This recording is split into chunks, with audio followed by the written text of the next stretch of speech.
Very good morning. তো আমরা এইভাবে আমাদের মর্নিং স্টার্ট করে থাকি। একটা আমাদের পিকনিক চলছে। তো এটা আমাদের হার্বাল লাইফ 2025 আমাদের পিকনিক, এবং lots of fun, lots of enjoyment.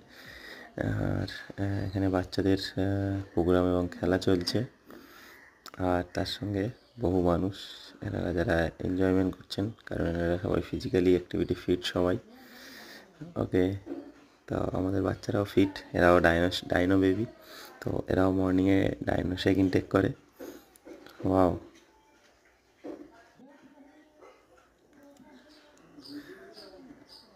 ওকে ওকে, তো এটা আমাদের আরেকটা ছোটোখাটো আমরা একটা ট্যুর করেছিলাম। তো অবশ্যই আমাদের হার্বাল লাইফ প্রোগ্রাম অর্গানাইজেশন, তো যেটা ছিল আমাদের ম্যারাথন, তো সেখান থেকেই আমরা সবাই একটু ঘুরতে গেছিলাম। তোকে থ্যাংক ইউ সবাইকে, থ্যাংক ইউ।